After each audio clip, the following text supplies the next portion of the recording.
नमस्ते। आज हम बात करने वाले हैं मेंटल हेल्थ यानी मानसिक स्वास्थ्य के बारे में। ये एक ऐसा विषय है जो हम सबकी जिंदगी से कहीं ना कहीं जुड़ा हुआ है। अक्सर हम ये मान लेते हैं कि मेंटली हेल्दी होने का मतलब है बस कोई बीमारी ना होना। पर सच तो ये है कि ये उससे कहीं ज्यादा है। ये तो हमारी जिंदगी की, हमारी खुशहाली की नींव है। कभी ऐसा महसूस हुआ है कि कुछ दिन बहुत ज्यादा भारी लगते हैं, जैसे मानो दुनिया का सारा बोझ हमारे ही कंधों पर आ गया हो? यह एहसास हम में से ज्यादातर लोगों को कभी ना कभी होता है। देखिए, थोड़ी बहुत उदासी या चिंता तो जिंदगी का हिस्सा है, लेकिन जब ये भारीपन जाने का नाम ही ना ले, तो शायद ये एक इशारा है कि हमें रुककर इस पर ध्यान देने की जरूरत है। तो फिर ये मेंटल हेल्थ आखिर है क्या?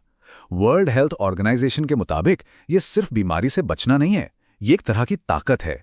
वो ताकत जो हमें जिंदगी के उतार चढ़ाव से जूझने में मदद करती है, जो हमें हमारी अपनी काबिलियत का एहसास कराती है। और सच कहूं तो यही वो बुनियाद है जिस पर एक अच्छी पूरी जिंदगी टिकी होती है। और हाँ, ये समझना भी बेहद जरूरी है कि मानसिक परेशानियां सिर्फ हमारे मन में नहीं होती, उनका हमारे शरीर पर एक बहुत ही असली और गहरा असर पड़ता है।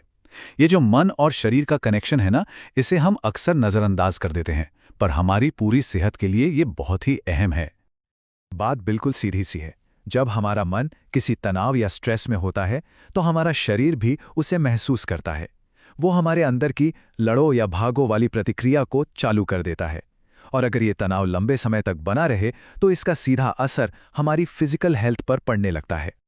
और पता है, इसके संकेत अक्सर बहुत आम चीज़ों के रूप में सामने आते हैं, जैसे लगातार सिर में दर्द रहना या शरीर में यहाँ वहाँ दर्द होना, नींद का पैटर्न बिगड़ जाना, मतलब या तो नींद आती ही नहीं या फिर बहुत ज़्यादा आती है, हर वक्त की थकान और एनर्जी की कमी महसूस होना, या फिर पेट की दिक्कतें। ये सब इस बात का इशारा हो सकते हैं कि हमारा मन ठीक नहीं है। अच्छा, जब भी मेंटल हेल्थ की बात होती है तो दो नाम सबसे पहले आते हैं, एंग्जाइटी और डिप्रेशन, यानी चिंता और अवसाद। अक्सर लोगों को ये एक साथ महसूस होते हैं, पर इन दोनों में एक जरूरी फर्क है। तो चलिए जरा इस फर्क को समझने की कोशिश करते हैं। ये बात बिल्कुल सही है। इन्हें एक ही सिक्के के दो पहलू जैसा कहा जाता है। कई एक्सपर्ट्स और जिन्होंने इसे महसूस किया है, वो मानते हैं कि एंग्जाइटी और डिप्रेशन बहुत गहराई से जुड़े हुए हैं। भले ही उन्हें महसूस करने का तरीका अलग हो, पर अक्सर उनकी जड़ें एक दूसरे से जुड़ी होती हैं। इसे ना ऐसे समझ सकते हैं, एंग्जाइटी का फोकस हमेशा भविष्य पर होता है, एक डर कि आगे क्या होगा। इसकी वजह से घबराहट, बेचैनी महसूस होती है। वहीं दूसरी तरफ जो डिप्रेशन है, उसका लेना देना अक्सर बीते हुए कल या आज की किसी तकलीफ से होता है। ये एक गहरी, लगातार बनी रहने वाली उदासी है, एक निराशा है, जिसमें उन चीज़ों से भी मज़ा आना बंद हो जाता है जो कभी बहुत अच्छी लगती थीं। तो ये सब समझने के बाद अब सबसे ज़रूरी कदम आता है, और वो है इन चेतावनी के संकेतों को पहचानना, न सिर्फ खुद में बल्कि हमारे आसपास जो लोग हैं उनमें भी। क्योंकि जितनी जल्दी हम इन संकेतों को पहचानेंगे, उतनी ही जल्दी मदद का सही रास्ता खोज पाएंगे। तो चलिए चार जरूरी चीजों पर नजर डालते हैं। पहला, क्या किसी के स्वभाव में अचानक कोई बड़ा बदलाव आया है, जैसे वो बहुत ज्यादा चिड़चिड़े हो गए हों या लोगों से मिलना जुलना बंद कर दिया हो। दूसरा, क्या उनकी नींद और एनर्जी के लेवल में कोई फर्क दिख रहा है। तीसरा, क्या उन्होंने उन कामों से दूरी बना ली है जो उन्हें कभी बहुत पसंद थे। और चौथा, क्या उन्हें ध्यान लगाने या चीजें याद रखने में मुश्किल हो रही है। ये छोटे छोटे सवाल पूछना बहुत जरूरी है।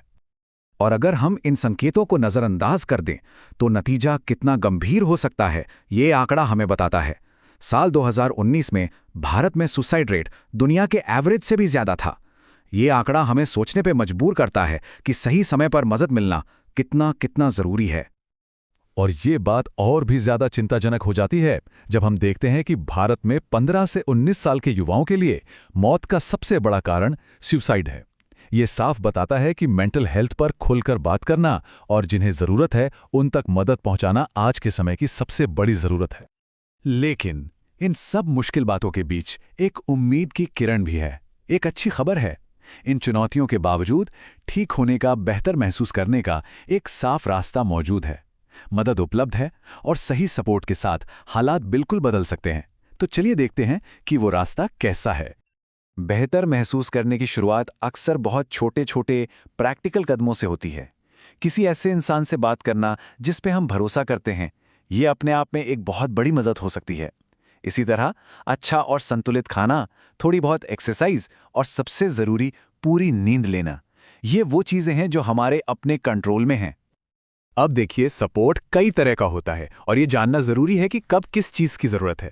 सेल्फ केयर यानी अपना ध्यान रखना तो ज़रूरी है ही, पर कभी कभी प्रोफेशनल मदद जैसे थेरेपी या काउंसलिंग लेना भी उतना ही ज़रूरी हो जाता है। और इन सब के साथ दोस्तों, परिवार या फिर किरण जैसी हेल्पलाइन का साथ एक बहुत मजबूत सहारा बनता है। एक बात हमेशा याद रखनी चाहिए, मदद मांगना कमजोरी नहीं बल्कि हिम्मत की निशानी है। तो चलिए आज की बात इसी सवाल के साथ खत्म करते हैं।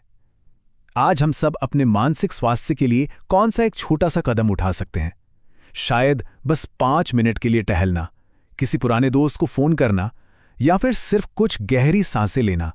याद रखिए, हर छोटा कदम मायने रखता है। अपना और अपनों का ध्यान रखें।